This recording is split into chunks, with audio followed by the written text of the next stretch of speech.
So welcome to another episode of Bro History. On today's show, it's my honor and privilege to speak to Virginia State Senator Richard Black.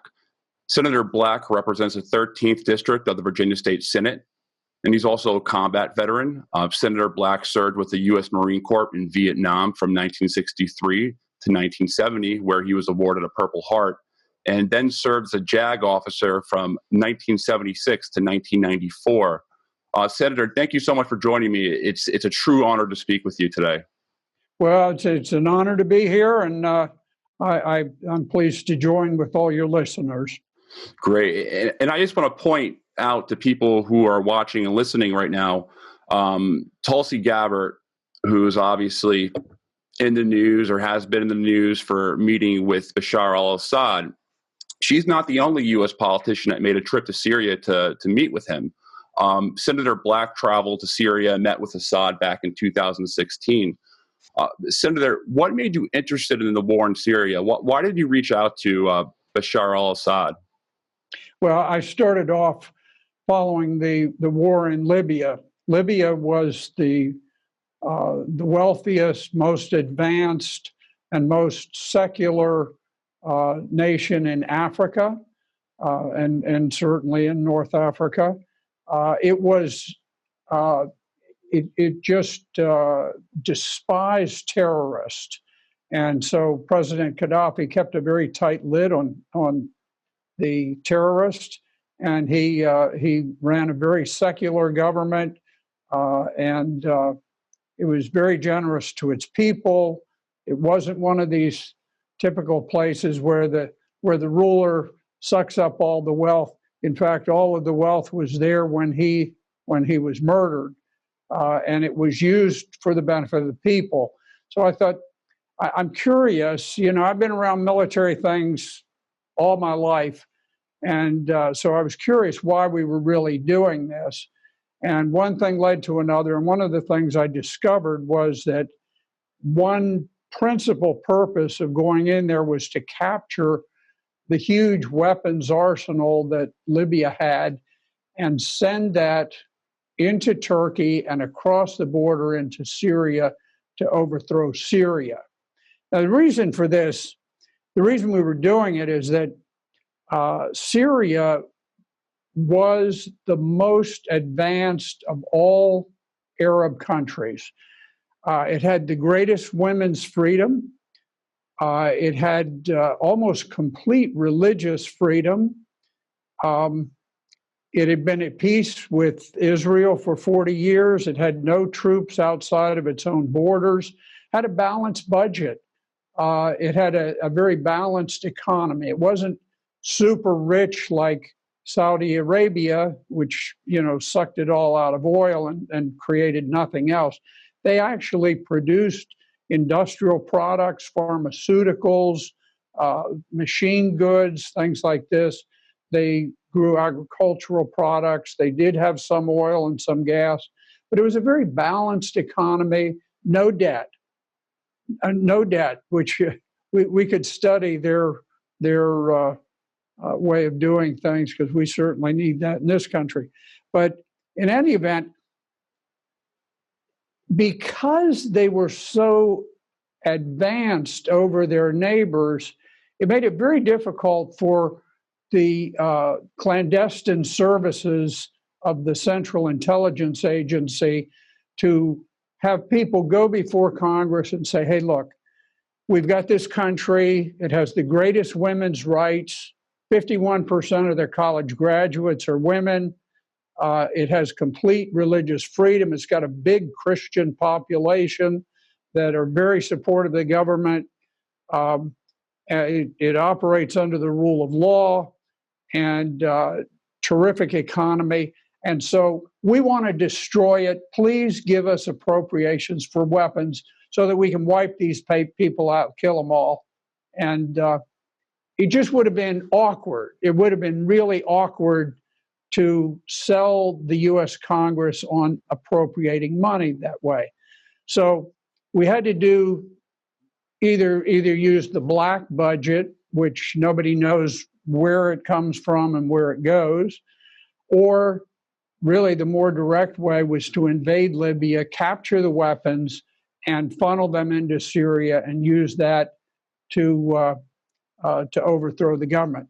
Along with the first shipment of captured and plundered Libyan arms were, I forget whether it was 600 or 900 Tunisian terrorists who had been recruited. And these were just vicious killers. They were murderers who would kill anybody that you turned them loose on. And we sent those folks into Syria, and the United States began the Syrian war. Now, there were others who helped. There was a question over oil and gas pipelines. The Saudis had long chafed under the fact that Saudi Arabia wouldn't let them run an oil pipeline across the country. And also Qatar, which is a huge oil or huge gas producer. Qatar is essentially sand dunes with gas wells. That's what the country amounts to.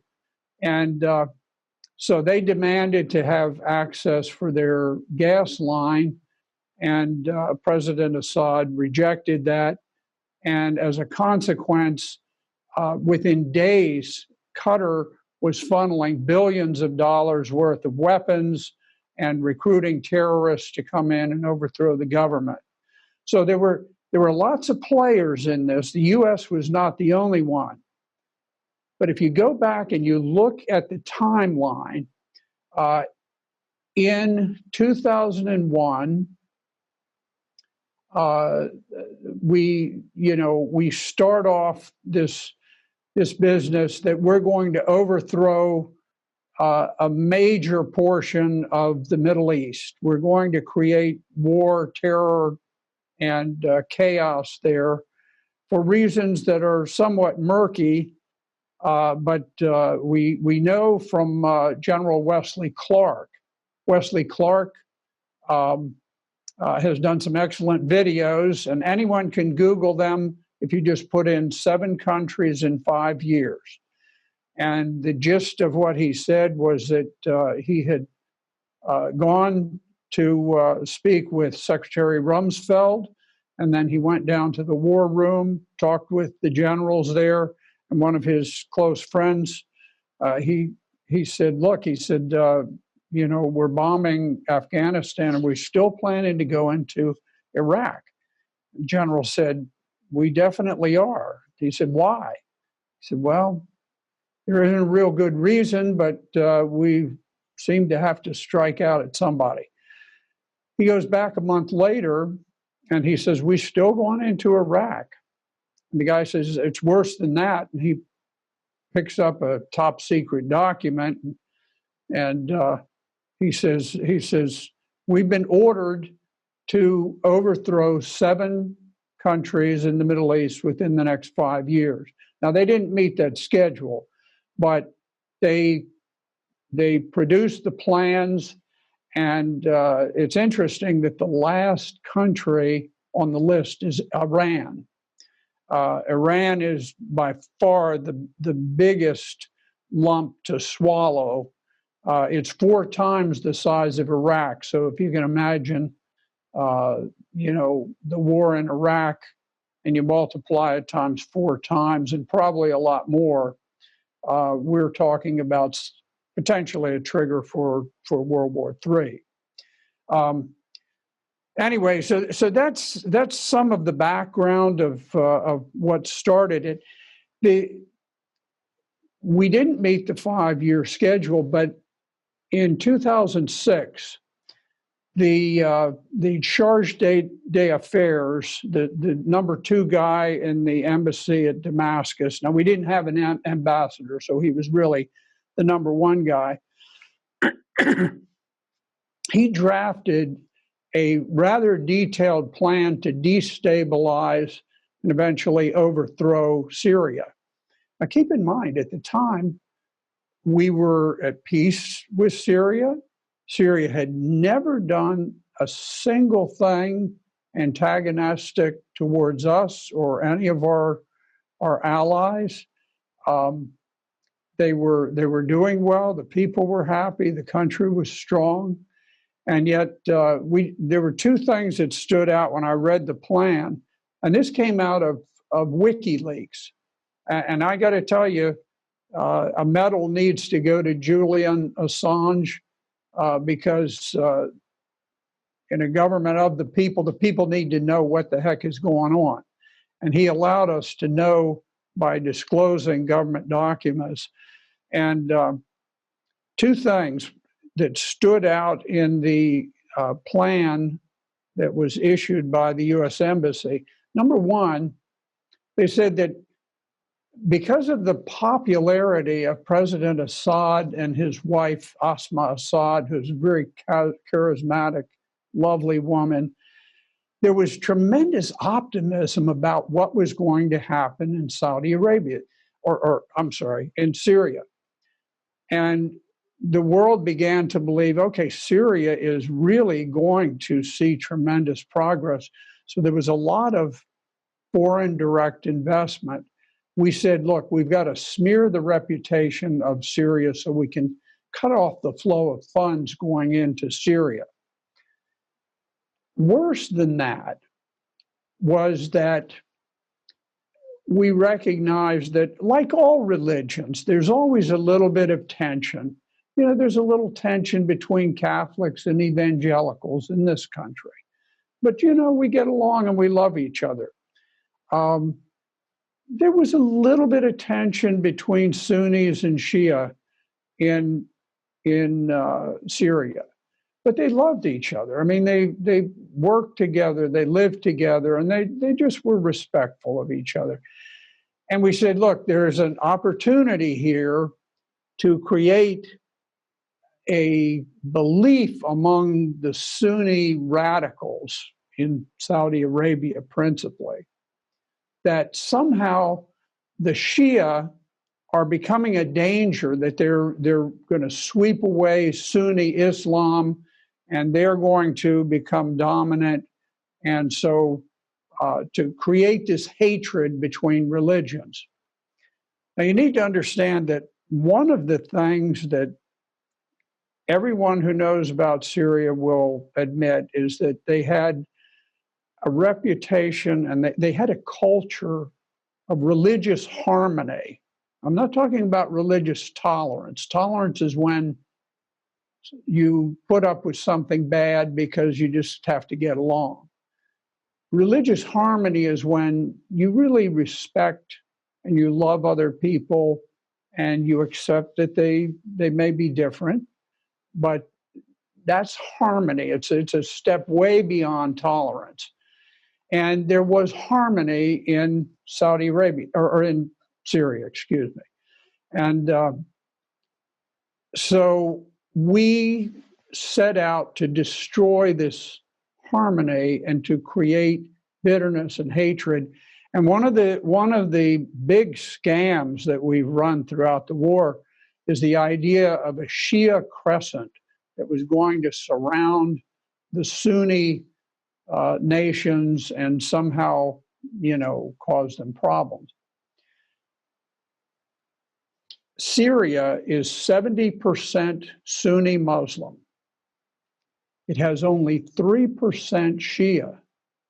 So to say that the 3% Shia are somehow going to convert and take over the 70% Sunnis is sort of like coming to this country and warning the Catholics and the evangelicals and the Baptists, you better watch out because the Jehovah's Witnesses are taking over everywhere and they're going to just destroy you and everything that you built. It was so absurd that had we had a legitimate journalistic establishment in this country, we would have said, this is so absurd that it has no foundation and we need to get away from the stupid idea of a Shia crescent. But even to this day, you see ambassadors and people like that talking about the Shia crescent. the great threat to the world that poses. So, we did some very bad things there to lay the groundwork. Now, there were the Arab Spring. I think it's debatable how that occurred. There was a suicide in Tunisia, and all of a sudden, this so-called Arab Spring swept across the Islamic world. Now, I got to tell you, probably today, within 50 miles of my house, somebody's going to commit suicide, and the world isn't going to change one iota. But if you have that one suicide pushed by every intelligence agency in the entire Western world and the Arab world, all of a sudden you can create something, and I think that's what happened. So there were demonstrations in many countries, including Syria. And we have demonstrations in the United States probably every month. We have the pro-life demonstrations. We have the pro-abortion. We have pro-gun, anti-gun. These are not people trying to overthrow the government. These are people trying to bring about change. And this is what was happening in Syria. However, the Muslim Brotherhood was a terribly sinister organization working together with some of the radical Wahhabists and agents, intelligence agents from Turkey, from Saudi Arabia, from the United States, MI6 from Great Britain, French intelligence. They began working, and the next thing, I talked with a number of the people who were involved in the initial demonstrations, the legitimate ones. And I said, well, how long was it before the legitimate demonstrations transformed into violent, revolutionary, Wahhabist movements? And I was really stunned because, and these were several independent people, and they said between 1 and 2 months. So the demonstrations started, they were calm, they were peaceful, very, we'd have been happy to have them come through our Capitol and hold a demonstration. But within weeks, you started to have al-Qaeda flags. Now, always remember, al-Qaeda brought down the Twin Towers in this country. So you had al-Qaeda flags, and the leaders would say, get rid of those. This is not what we're about. We just want this change or that. After a couple more weeks, they started showing up with automatic weapons. And I'll tell you that in Syria, you did not go down to your corner drugstore and buy a Kalashnikov and walk out the door with it. So these were funneled in from outside by the intelligence agencies. And so at a certain point, particularly down in southern Syria, you had demonstrations. And then the Muslim Brotherhood and some of these intelligence agencies would post people, snipers, who would overlook the demonstration sites. And President Assad ordered that the troops be unarmed, that they only carry batons and shields to control the crowds, because he didn't want an excuse for the West to trigger some sort of a violent confrontation. And so you had these unarmed troops out there, and the next thing, gunfire starts going off, and the snipers would kill a soldier, and then they would kill a demonstrator, kill a soldier demonstrator. Before long, the soldiers thought that the demonstrators were killing them. The demonstrators thought the soldiers were killing them. But in fact, it was these covert intelligence agents aided by the Muslim Brotherhood and some of the radical Sunni Wahhabists that they worked with.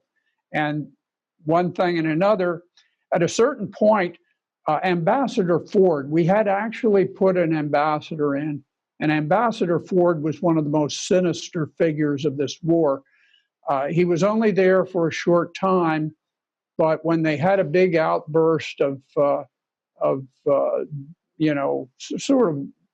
really wild demonstrations, he and the French ambassador evaded Syrian government officials, slipped in to where the demonstration was taking place, and pledged total support, total U.S. support for the uprising against the government. And of course, you can imagine the impact that had. Imagine back when we had the LA riots, which were very serious riots. If the Russian and Chinese ambassadors had said, hey, look, anything you guys are doing, we're behind you 100%. We're going to back you diplomatically. We'll make sure that weapons make their way into you. So we want you to continue. Who knows where that would have gone. But in any event, we played a very, very sinister role in this. I think we played a central role in the war. And frankly, if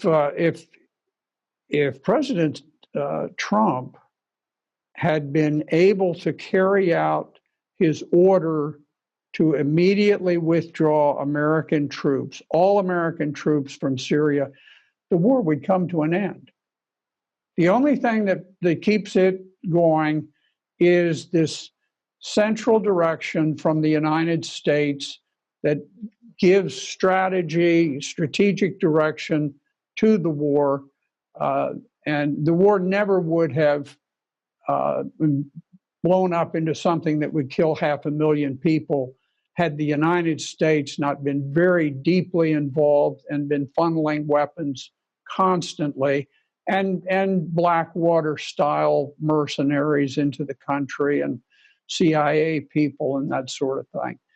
We really have been at the heart of the war, and ironically, keeping in mind, going back to the fact that the war on terror is a war against an idea, and the idea is Wahhabism.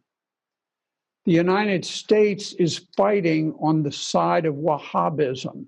In other words, the deep state, if you will, the military-industrial complex, the foreign policy establishment, has taken the side of the enemy in the war on terror, and we are perpetuating and enlarging the war on terror and enlarging terrorism across the globe. Senator, can you speak more to some of the moderate rebels that we were supporting? Yes. One of the propaganda ploys that we used was to promote the notion of moderate rebels, that somehow there were these good people who just wanted to change the government and make it better. Now, they never did bother to explain in what fashion they intended to improve it, but they wanted to make it better. And one of our favorites was the Free Syrian Army. It has such a sweet sound to it. But I will tell you that I have seen the videos of the Free Syrian Army when they took over in southern Syria, and they took over a post office. Now, you know, postal employees, they're not very political people. They're just, they want to earn a living for their family, do their jobs. Well, they took the entire staff from the post office, marched them up onto about the fourth story of on the roof of the building, and then they gathered a great big crowd, and just one by one they took them and they shoved them off the roof, and you could watch them falling, and then they would hit the concrete steps, and you could just hear them crushing as they'd fall, and then another one would be falling, and just one by one. You can imagine these people, they're standing in a line and they're watching their friends one by one go off the top. That's one incident. There was a famous incident that proved an embarrassment to the United States when one of the brigade commanders of the Free Syrian Army, on the battlefield, they had just killed a young Syrian soldier, young boy, and this fellow took his knife and ripped open his chest and pulled out a piece of his liver, chopped it off, and then ate it with blood all over his face. And this was the Free Syrian Army that we were touting as being the future of the country. Now, I want to tell you something. A very dear friend, she doesn't disclose her identity because of her family. She's a Christian. Her family are Christians still in Syria. But she told me about an incident where, you know, the Turks have traditionally been the killers of Christians. They have a long history of murdering Christians from the time that they took Constantinople and they committed the great rape of Constantinople and turned it into Istanbul eventually. But anyway, at a point in the war where we thought that terror was going to win the day for us, there was a plan to attack across the Turkish border into what's called the Valley of the Christians. And there is a lovely, well, it was a lovely little Christian village. It actually looked more like something you'd find in Germany and up in the mountains or Switzerland. Beautiful little town, several beautiful churches, and the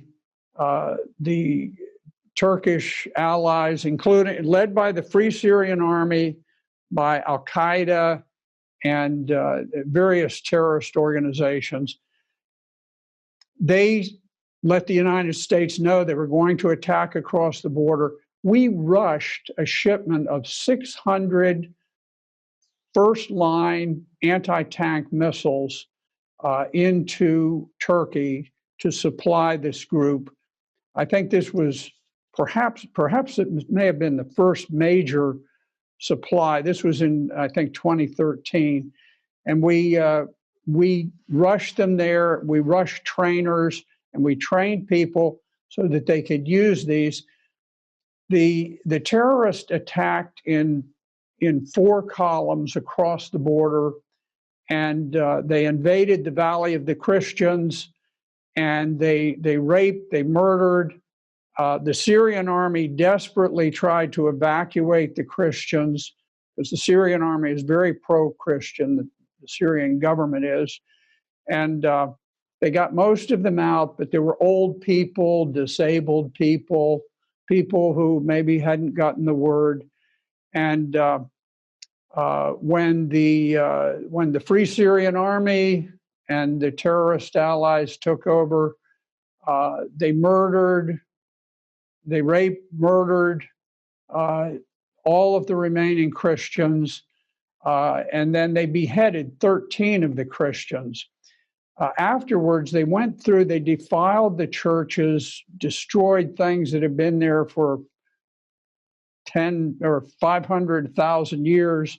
And then they went into the cemeteries where there were ancient tombstones that had been there for many hundreds of years. And they took sledgehammers and they smashed, so they destroy all of the history of Christianity there.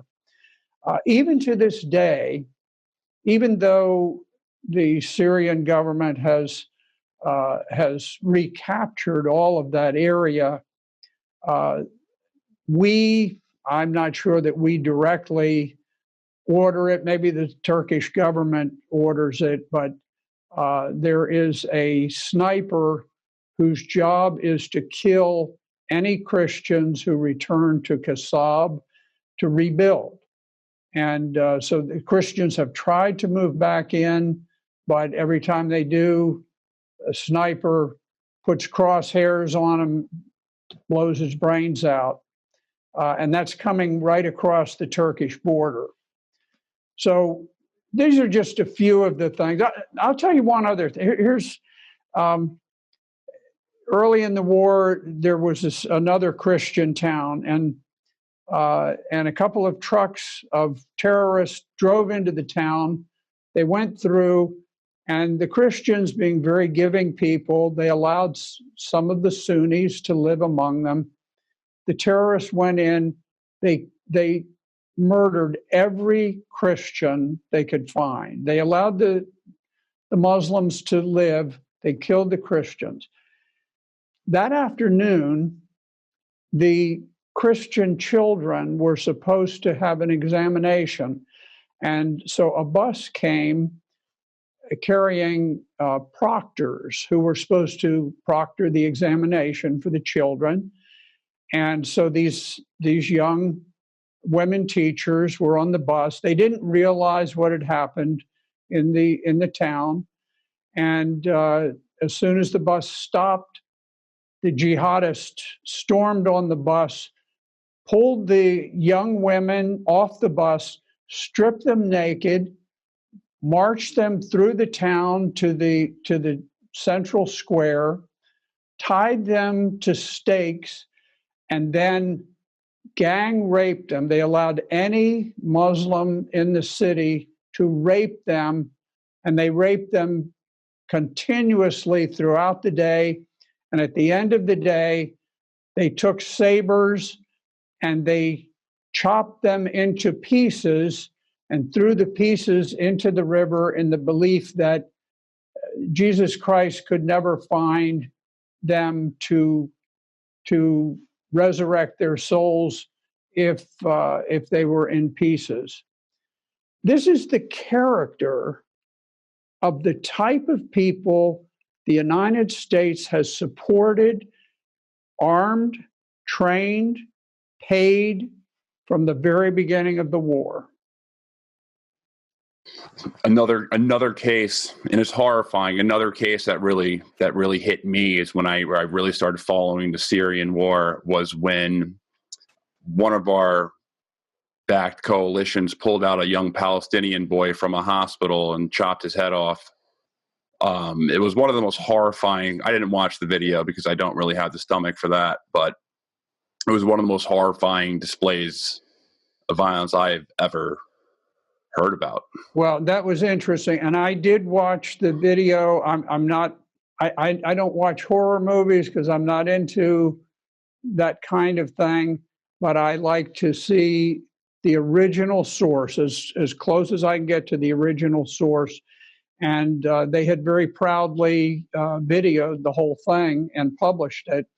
But what they did, this is during the Battle of Aleppo, probably the greatest battle of the entire Syrian war. The Syrians finally managed to cut off the terrorists in the Aleppo pocket. And during that time, the terrorists were trying to stage a breakout, and they were very afraid that the civilians who despised them would turn on them and perhaps start killing their soldiers. Or on the other hand, they didn't want them to escape because they wanted to use them as propaganda, where they would say, oh, look, the Syrian government is killing civilians. So they wanted the civilians to remain there and not to use one of the channels that the government has established for them to escape. So these 5 people from a group called Nur al-Zinki, which was entirely funded and established by the United States, we literally sent them their pay every month, and the pay came entirely from the U.S. Treasury. Their arms, everything, their instruction on what they were to do, everything came from CIA clandestine services. And so what happened is they decided they had to keep people in order, and so they slipped through, they infiltrated the government lines. They went to a hospital. They found a little Palestinian boy who was suffering from a blood disease. They kidnapped him. He still had the IV hanging from his arm, and you can see that if you look carefully at the photos. He was terrified. He's got these 5 big, hairy men who are roughing him up and throwing him into a truck. They drove the truck to the center of the Aleppo pocket, and in front of everybody, in front of all the public, they sliced his head off with a knife. This terrified little boy, they took his head off, and then they waved the head in front of all of the public so that everyone understood, if you cross us, this is your fate.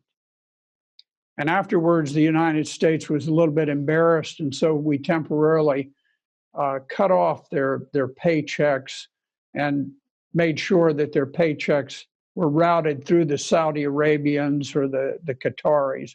The money, when we cut something off, we always are able to make sure that it reaches the people we want, but we cover up so that it doesn't embarrass us before the public.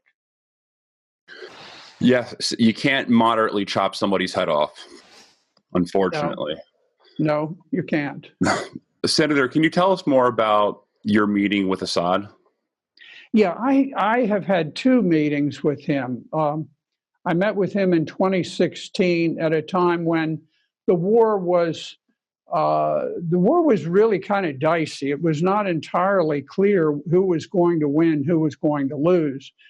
And I decided to go there and show my support for the moderate secular government against the Wahhabist terrorists.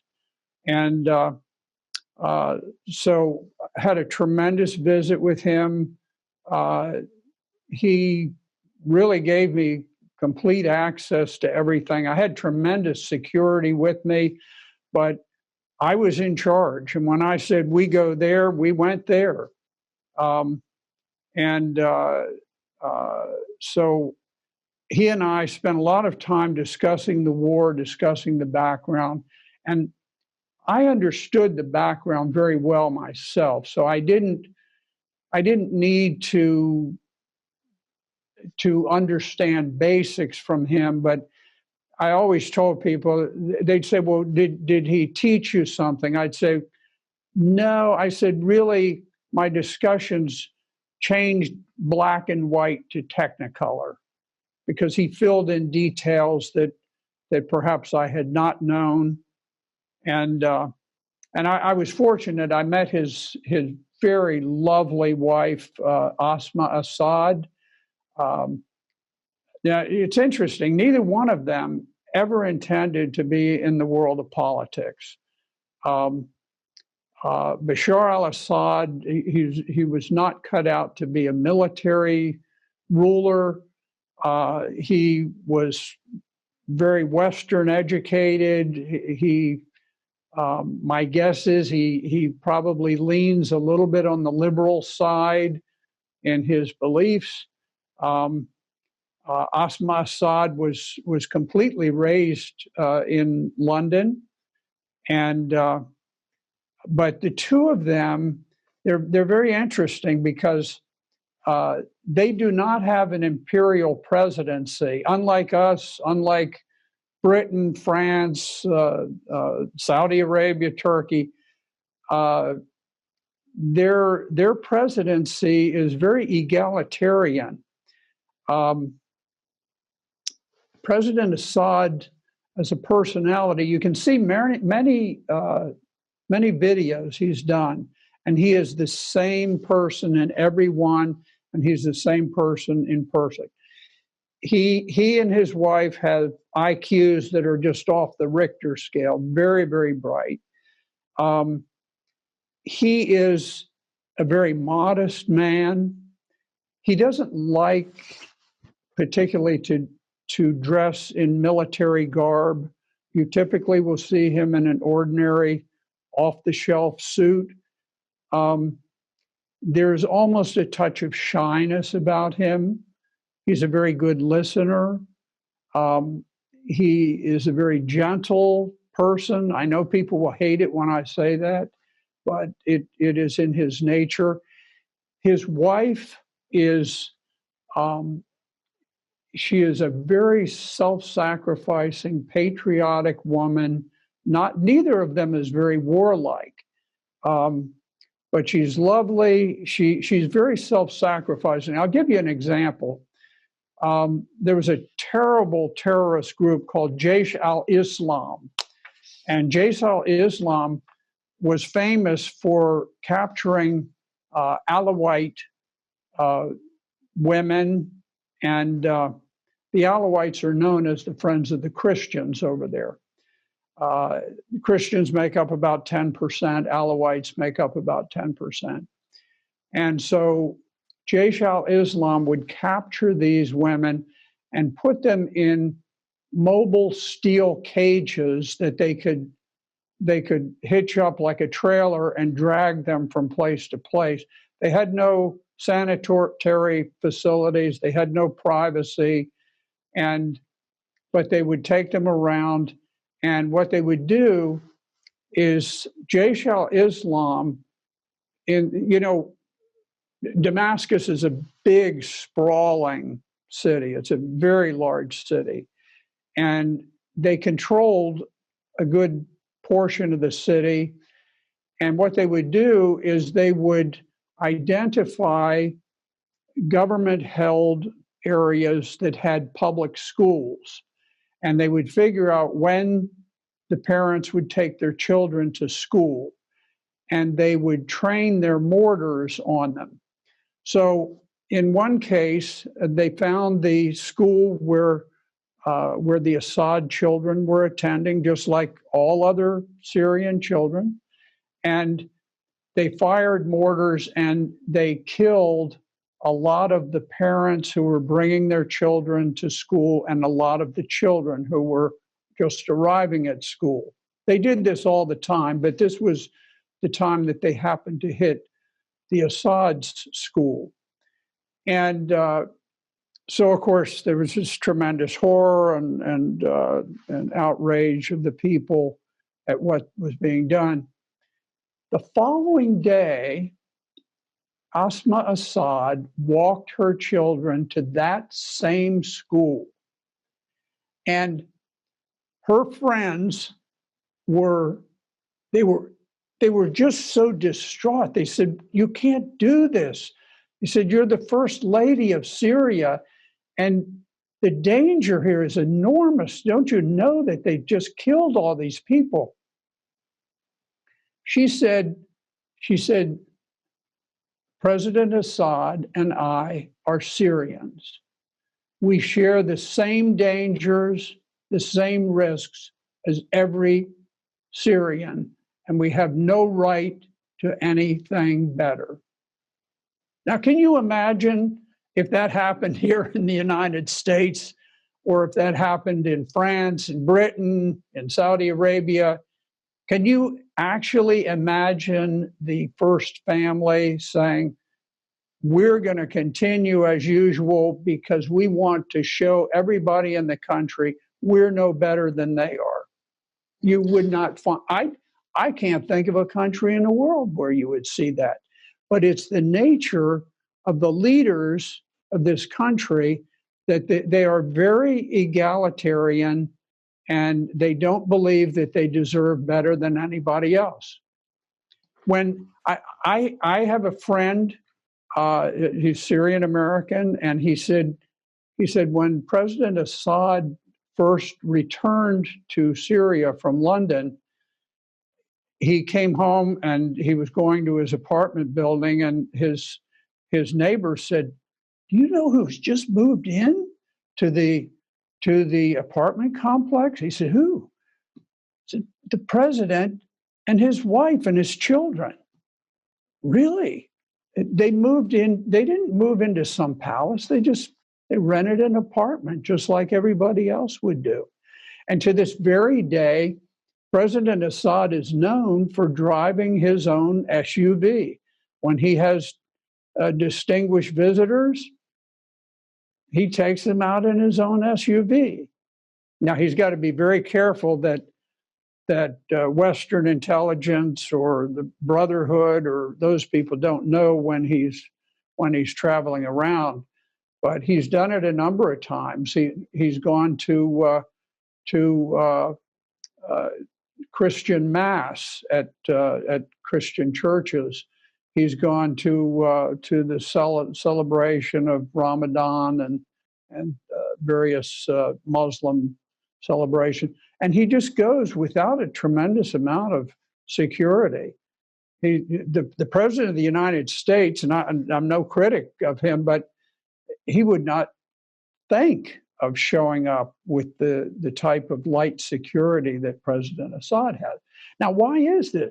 It's because President Assad has such enormous support among the Syrian people that he really feels a tremendous amount of support and safety among them, as long as the spy versus spy guys are not there to intervene.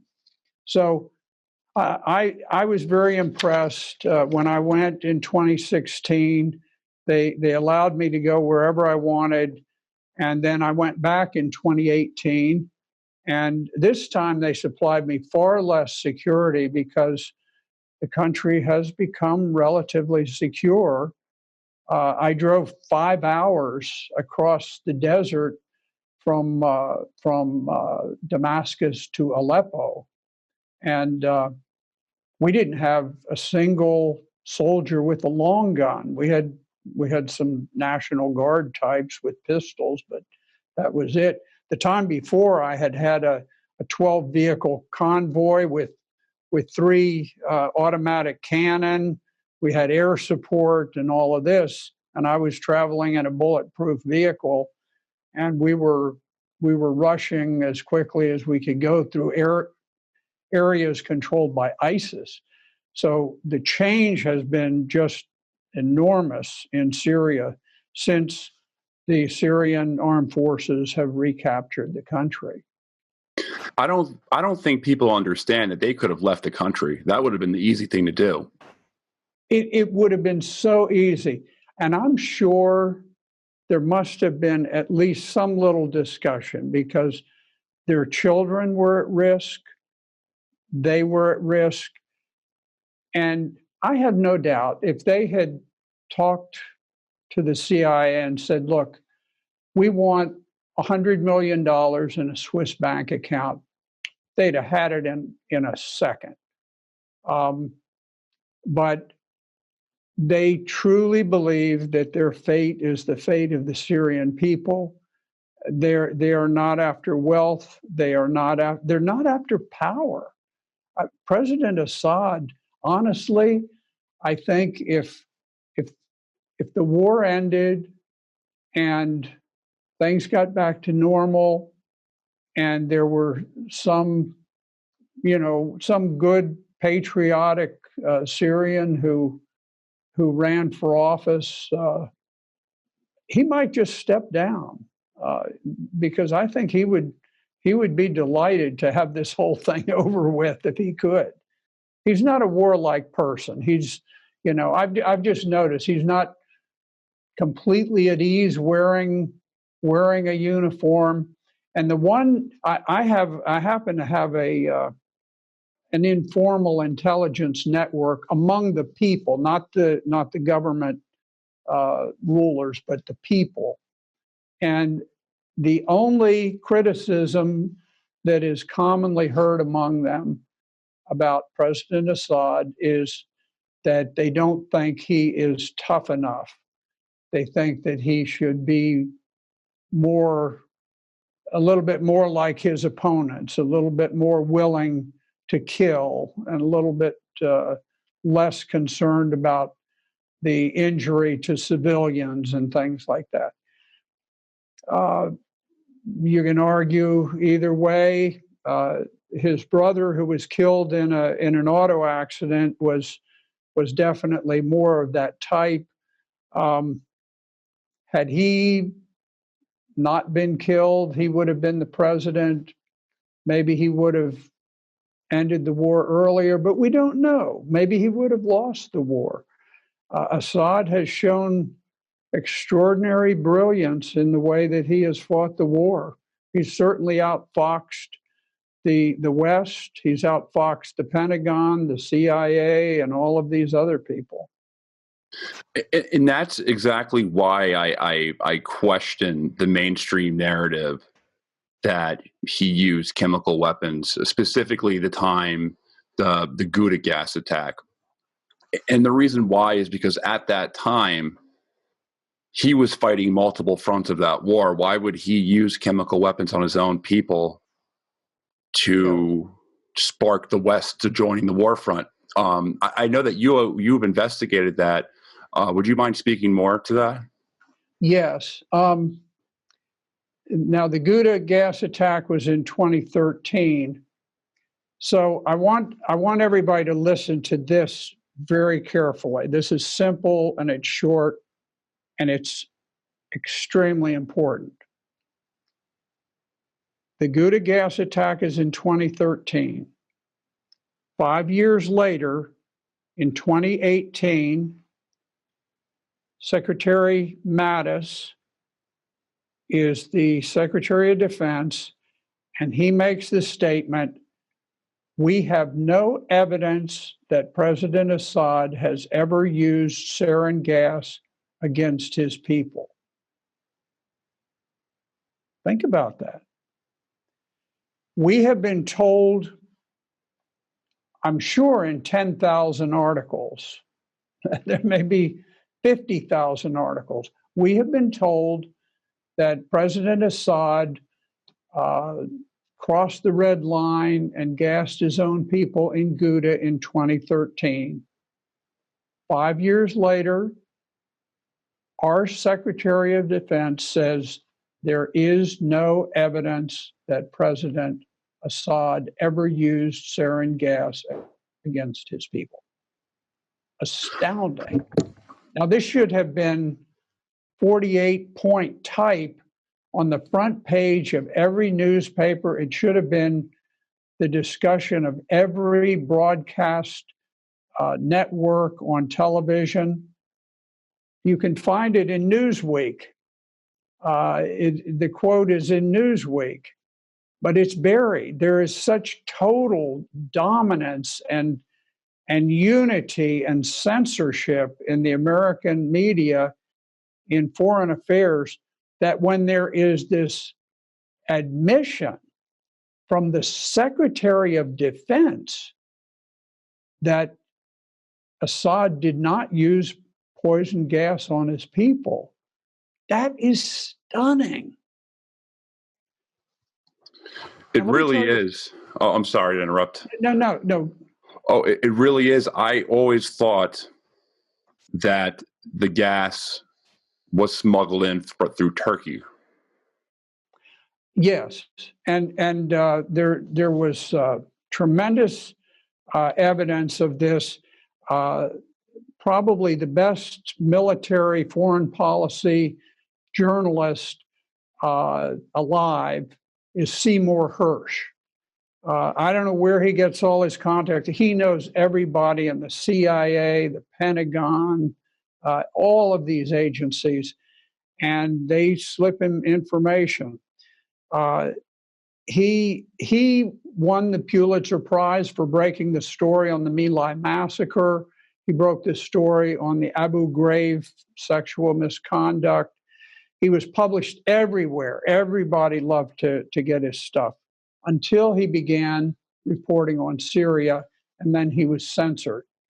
But he issued an excellent article called "The Red Line and the Rat Line," in which he discussed the movement of weapons from Libya to Turkey and into Syria. and he discussed the Ghouta gas attacks, and he goes into great depth, and he explains how the gas came across the border from Turkey, went to Damascus, and was used by the rebels with homemade technology, but with high grade sarin gas that was brought from Turkey.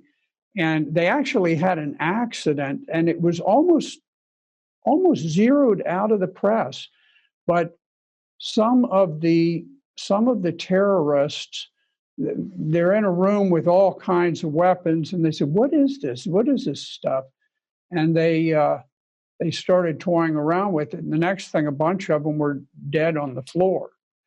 But in any event, they staged this false flag gas attack as a pretext to get the United States into the war. Now, there was a meeting held by the terrorists, the CIA, MI6, the British MI6, the Turks, the Saudis, and the terrorists said that in the very near future there is going to be an event which will cause the United States to attack Damascus. Now, how did they know that? What if you said, in 10 days, there's going to be an attack on New York City? Who would believe it? Well, only somebody who knew that it was actually going to happen would believe it. And yet, the Central Intelligence Agency, after that meeting, immediately opened up their warehouses and began shipping the most modern weapons, a huge quantity of them, across the Syrian border for the final drive on Damascus. Now, at that time, there was a stalemate. There wasn't a final drive being done anywhere. But the feeling was, okay, they knew the Americans were going to bomb after this fake gas attack was staged. And then with these weapons, they would attack, and the West would be bombing and slaughtering everybody, and they would take over, just like Syria. So that was very, very well documented. And one other thing, and everybody needs to think about this. This is very simple, but think about this. Each of the three big gas attacks that's been reported, the biggest one being the Ghouta gas attack, you did not see any terrorist soldiers writhing on the ground, dying from gas. All you saw were civilian men, women, especially children, always children. Now, if Syria was so desperate that they were willing to risk the United States landing troops on their shore and for certain destroying the country, wouldn't they at least have gone after the terrorists who were threatening to conquer the country? Why would they go after women pushing baby strollers instead of going after jihadist troops? It's irrational. And yet there has not been one journalist in the mainstream media who has ever said, press spokesman, could you answer for us this? All of the victims were civilians. Why didn't the Syrians go after the terrorists, after the terrorists who were trying to conquer the country? Why did they just go after a random bunch of civilians. Now, the reason that not one journalist has asked it is there is no answer to the question. And if you want to have a job as a journalist in the future, you understand there are some questions you do not ask, or you are finished. You are blacklisted for the rest of your life. So no one has ever yet asked, why are all of the gas attacks against mere civilians when Syria is threatened by many mechanized divisions of enemy troops, well armed with guided missiles, with heavy anti-tank, with tanks, with armored personnel carrier? Why don't they use it against them? Why do they choose housewives as their target? It's irrational. And I'm going to tell you, the Syrian people are as rational as any group of people you'll ever meet. So the whole thing is a concocted lie. The Central Intelligence Agency, their clandestine services, they know it's a lie. They used the same lie to get us into Iraq, where you had Colin Powell, and he's there in the United Nations, and he's waving around a vial that is supposed to simulate sarin gas. And he can say, they've got sarin gas. We've got to go after Iraq. Why? Because Iraq had never done a single thing to the United States, and they had been one of the greatest enemies of the terrorists. But sarin gas always sounds good. It's like, ooh, spooky. Ooh, spooky. Sarin gas. Yeah, that's bad. And they get people riled up. But people will never ask the question, why didn't they use it against military people if they felt that they had to use it? And why did the Secretary of Defense, just 1 year ago today, why did he say that we have no evidence whatsoever that President Assad has ever used sarin gas against his people? Unfortunately, that's one of the big smears when someone ever questions that narrative, someone shoots straight back.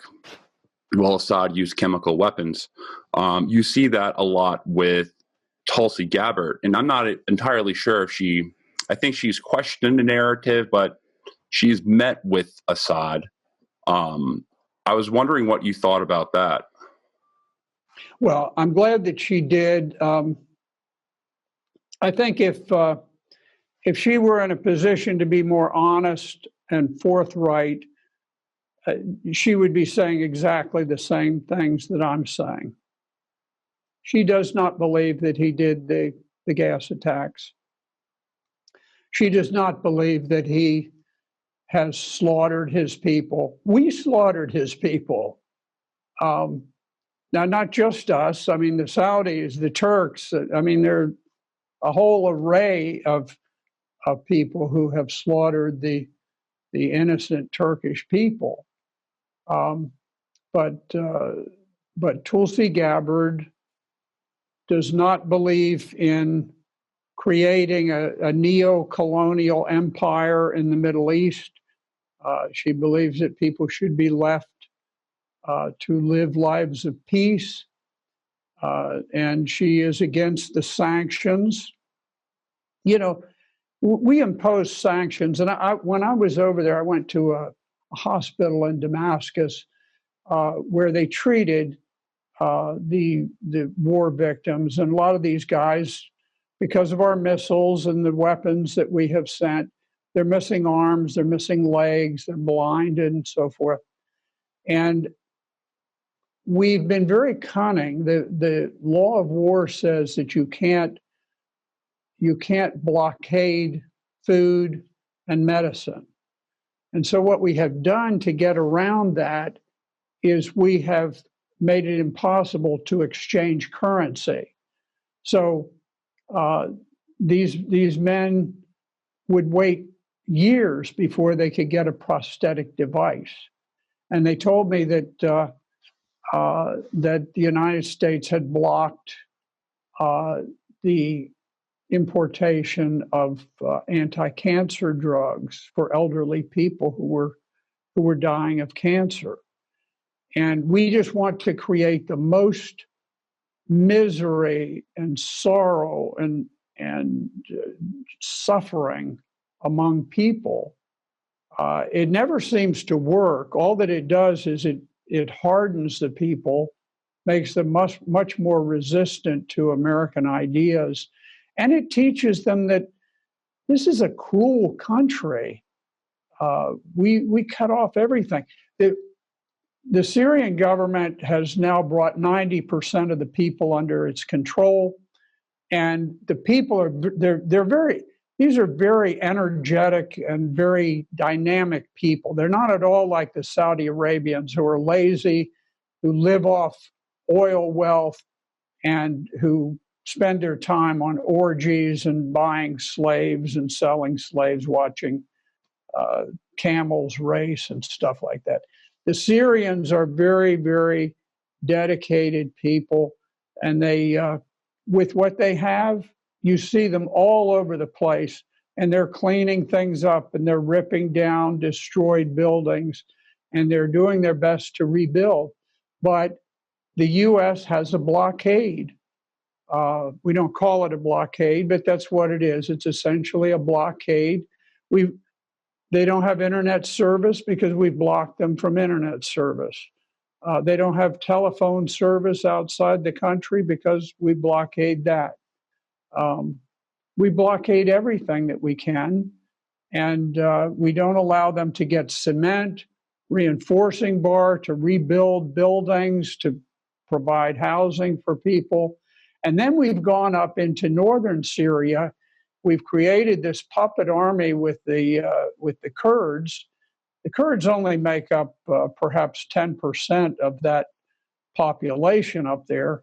But we've said, okay, we're going to give it to the Kurds, and they will rule over the Christians and the Arabs there, and they will impose their version of they have this very, very odd sort of a mix of communism and mysticism and different things. And I don't, I like the Kurds. They're very nice people. We've convinced them that somehow we can create this little landlocked country surrounded on all three sides by hostile neighbors, and that somehow that's going to survive. But part of it is the biggest amount of oil produced by Syria comes from that area, and some of the greatest agricultural production. So what we want to do is we want to suck the wealth of the Syrian people and give it to a minority up in this northern Syria area. And part of the reason we want to hold that is we don't want Iran to be able to trade with Syria, and there is a major trade route that runs through there. So we're creating suffering, and we just won't end it. If we were genuine about wanting peace in Syria, we would do what Donald Trump said. We would get everybody out. And I wish he had somebody who wasn't a neocon working on his foreign policy staff, because I would have drafted up specific orders that would start with southern Syria, where we hold a base called Al-Tanf, which provides shelter for ISIS and for all kinds of terrorist groups. And I would have said, okay, you have 48 hours. You will clear out every single man. You will take every vehicle that you can, and you will drive across the Jordanian border, which is not very far. The Jordanians are our allies, and you will be gone. And you will torch everything that remains, whether it's vehicles, what it is, but you will get out in 24 hours. And if you do not, you will be relieved for cause and you will be processed for elimination from the service. And that would have been the order to the commander there. And then I would watch, I would send somebody there to physically watch it take place. And if it wasn't taking place, then I would have the President of the United States order the relief for cause of that commander and replace him with somebody that he could trust who would say, okay, we're getting out of here. You guys load up and burn everything that you don't want to take. We're getting on a convoy. Get the Jordanians to cooperate. And even if they had to come across the border a little bit to help with security, and just race them across the border and send them back to the United States. We could do that. But the Department of Defense is determined. They have this long-range strategy that they play out over decades and decades, and they're determined to try to bring down Syria. So it's a shame, and personnel are policy. So when the president puts in place in the White House a group of people who are neocon war hawks, he is going to have a hawkish foreign policy. He's ordered twice the evacuation of Syria. And the last time, he was very explicit. He said, I want an immediate withdrawal of every single troop out of Syria. And John Bolton jumped on a plane, he ran to Tel Aviv, and he announced that we were not getting out of Syria. He just directly countermanded the president's order.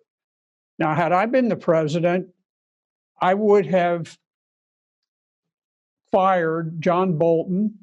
I would have had all of his things removed from the White House and set out on the lawn so that when he got back, he could pick them all up and get them out of there, but there would not be one thing of his left in the White House by the time he got back from overseas.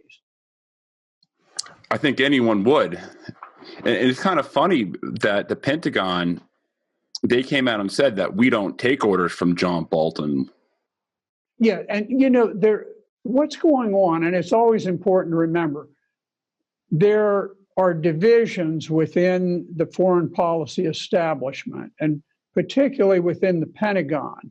And you're right, the Pentagon was highly irritated by John Bolton going out and countermanding the president's order. It wasn't necessarily that all the generals in the Pentagon felt that way, but there were enough of them to make their voices heard. We are fighting, again, going back to the original idea, the war on terror is a war against an idea. The idea is Wahhabism, and Wahhabism stems from Saudi Arabia. If we were serious after 9/11, we would have immediately attacked Saudi Arabia. We wouldn't have gone after Iraq. Questionable, we might have done something with Iran, but it would not have been this gigantic war that we're fighting there. But we'd have gone after the source of the problem, which Saudi Arabia. And yet we've allied ourselves with them, and we've allowed them to drag us along by the nose as long as they buy plenty of weapons from us. Yeah, it's a tragedy that Saudi Arabia doesn't really get on the public eye until they do something like murder a Washington Post journalist. Yeah. That's the only way they get media attention. Yeah, and they've been doing much worse than that. They say that this quick action group that was formed by the Crown Prince was designed to go and get after his opposition, and they've imprisoned 2,600 people, tortured them. Some of them have died, and meanwhile, of course, the Western press is just fawning over themselves to show how liberal Saudi Arabia has become, how modernized they've become. And they said, well, look at this. They're going to allow women to drive. And there was a group of women activists who had been, calling for this on social media. And immediately after they announced that they were going to allow women to drive, they arrested all of those women and tortured some of them. As far as I know, they're still all in confinement, just because they said, oh, we really like this. This is going to be our chance to drive. You need to understand that one of the rules of Wahhabism is that a woman can never leave her home without the permission of a male guardian, usually her husband. Sometimes it's her brother if he's passed on. But she is basically a possession. She is a slave in every sense of the word. I mean, we talk about slavery, and in this country, and of course we ended in 150 years ago, but it didn't end. It was officially on the books in Saudi Arabia until 1962. But then, as it applies to women, a man is free to beat a woman. He can lash her. He can beat the tar out of her. She cannot leave the house. She cannot communicate. She is totally at his whim. I'm not sure how you can distinguish that from the slavery, the plantation slavery that went on in the early days of the colonies here in the United States, except that it is limited to women. If you look at the allies we've chosen, Saudi Arabia, the UAE, Turkey, all of them are absolute dictatorships. And one of the things that just irked me to no end, I have read the Constitution of Syria. Of Syria. It is admirable. I've got to say, if you read it, you'll find it guarantees women equal rights. It guarantees freedom of religion in 3 different places, 3 different fashions. It guarantees the rule of law. It goes on. And it's really an admirable document. And yet, the Saudi Arabians have said they've got to change their constitution. We must have it. Well, the reason is that people have never read it. Now, how are they going to change it? Nobody ever asked. Well, they want to change it, and they want it to be Wahhabi, which is Sharia law. Sharia law is what they function under in Saudi Arabia, which says a woman cannot leave the house without her husband's permission. If you find a Christian, you can behead him. And had this plan all worked, had the CIA's plan worked, Al-Qaeda, Syria, or Al-Qaeda or ISIS would have been in charge of Damascus. The caliphate would have been enormous. It would have been one of the most heavily armed militaries on the face of the earth. And they would have imposed radical Sharia law. They would have conducted one of the greatest holocausts in human history, which would have been the slaughter of all of the Christians and all of the Alawites there, perhaps 4,000 people. They would have murdered the men, and then they take the women and they sell them as slaves. They would have created slave markets. And this would have been our legacy in the Middle East.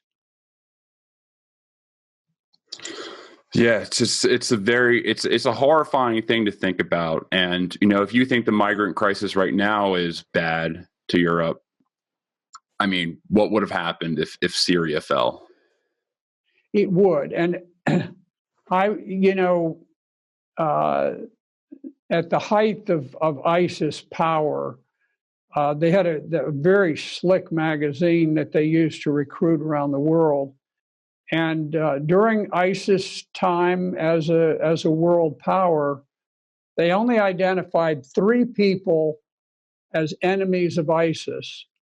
And they devoted a half a page each to the other 2 and a full page to me. And they labeled me the American Crusader. And I accept that. But they quoted me, interestingly, they quoted me verbatim. And I had said that Syria is the center of gravity in the war on terror. And the center of gravity in military terms is that thing which determines whether you win or lose. And I said, if Syria falls, then Lebanon will fall and Jordan will fall within a period of a couple of months. I said, at that point, you will have this great, powerful caliphate guarding the flank of Turkey. And we know that President Erdogan has now become an absolute dictator, and he envisions himself as being the head of the new Ottoman Empire, which has fought with Europe over the centuries. And I think with that backing behind him, I think we would begin to see a drive of Turkey on Europe. And at this point, I think Europe has lost its moral fabric. And I think Ottoman Turkey would conquer Europe this time. They just don't have the strength. They might not conquer Russia or some of the East, but I think Western Europe would fall. Yeah, it's really something to consider with these Middle Eastern wars, like what the actual cost is in the long run, because sometimes you're not going to see it years ahead of time. But I mean, Senator Black, is there anything else that we should know about your experience in Syria, meeting with Assad, the opposition groups, like anything else that we should all know? Let me just tell you that at this point, having driven across Syria and stopping at lots of places that we didn't expect to stop, but somebody had to use the restroom or something, and we would stop at shepherds' shacks out in the desert, where some shepherd would have a flock of 50 sheep, just like back in the time of Jesus. And the people there, we weren't there to question them. We were there to use whatever facilities they had, the hole in the ground or whatever. And but they all volunteered. They were so joyous that the terrorists were run out, and they were so joyous about their president and so proud of what he had accomplished. There is this enormous upwelling. I tell you, there's not a politician in the world who wouldn't be jealous if they could get on the ground and see the support, the depth of support that President Assad and the First Lady have among the people. So I think that's the thing. It's important to know the way that we can end this war. We need to withdraw immediately every American, every bit of military support, including the things we call non-combatant support. Get them all out. Get out all of the Blackwater types. Get the technicians out. Get the CIA agents out. And don't replace them. Don't arrange to have NATO countries come in and do the same thing that we were doing. Get out of there, which will immediately cause the Kurds up in the north to reconcile with the main government. Right now, we're giving them encouragement to stay apart from the government. But once we're gone, there's only one solution. They're going to reconcile. And then we need to end these stupid sanctions that we're applying on every country in the world. It's so easy to do. And yet, if the American people realize the poverty and the disease and suffering that we cause by those things, we need to get out of the sanctions business completely. But anyway, I think the good news for America is that President Assad and the Syrian army have pulled our chestnuts out of the fire. Even though you never hear it even mentioned in the media, it is the Syrian army that has won this war. They have fought the hardest battles in the toughest places, and it was just not reported on. And they have won the war.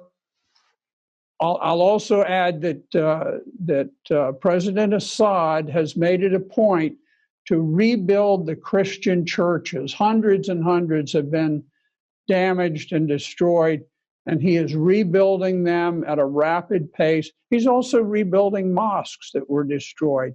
But he told me, he said that he sees the Christians as a leavening influence on the culture. And he wants to see moderation in the country. So he has been consistently the protector of the Christians in the Middle East. And the United States, unfortunately, in Syria, in Iraq, everywhere that we have attacked, we have been the enemy of the Christians. We have destroyed ancient Christian civilizations everywhere that we could. And I wish that people understood it, but it's not reported because the mainstream media simply censors everything. Yeah, it's a real tragedy how the mainstream media reports this like this. They leave out so many key details and facts about what's actually going on there. That's why what you've been doing is so brave, and I'm really honored to speak with you. Well, I'm pleased to be with you today, and we just have to keep up the fight. People ask me, they said, well, how do we win? How do we end all of this suffering and slaughtering around the world? And I tell them, I think what we're doing through shows like yours, through testimonies like mine, people are beginning to understand, and I think it's just people talking to people, organizations talking to organizations. Occasionally you have someone with the courage like Tulsi Gabbard who comes out. You have Vanessa Beeley, you have Janice Courtcamp, you have the Schiller Institute, you have different ones, InfoWars before they were censored and annihilated. You had Syria Girl until she was censored and annihilated. There's definitely a clampdown going on to destroy alternative media, so that it's not because of some foreign threat, it's because of the threat that Americans will begin to comprehend what their government is doing. And that's a very sinister, very, very dark thing that's happening in our government today, is the imposition of censorship on information flowing to the American people. Yeah, it's really interesting that you point that out, because a lot of these people like Alex Jones, people can have whatever opinion on him, but he didn't really get censored until he started speaking about the false flag chemical attacks. So it was just interesting to see that they cherry picked that as like the nail in the coffin for him. That's you could I mean, honestly, if you want fake news, I could go through any of the mainstream broadcast and I could identify some of the most obscenely ridiculous things that they have said. Nobody cares about that. They can stay on. Left-wing sites that just make things up. The Steele dossier that's continued to be propagated, and everybody knows it's just trash that was made up by some guys who said, I wonder if somebody would believe this stupid thing. That's all it is. It's garbage, and yet they keep promoting it, and nobody says, oh, we got to shut them down because it's fake news. Now, journalists make mistakes, and Alex Jones, he had some errors in what I didn't believe all of the things that he said. I don't believe all the things anybody says, but he said a lot of things that were true, and that's what got him delisted, was that he was telling the truth about Syria, about the Mideast, and talking about peace. You're not allowed to talk about peace. That's a forbidden term these days. Yeah, unfortunately it is. And I guess I encourage everyone who's listening and watching, just look more into the Syrian war. Read the piece from Philip Seymour Hersh, the thin line and the rat line, or the red line and the rat. The red line and the rat line, and the other one that he did was military to military. Seymour Hersh, SeymourHersh. Great man. Senator Black, thank you so much for joining today. This has been great, and just once again, can't tell you how honored I am to speak with you, and I feel extremely privileged that you gave me so much time to explain this. This was absolutely wonderful. Okay, well, thank you very much, and best of luck to you with all the things that you're doing. Thank you, Senator.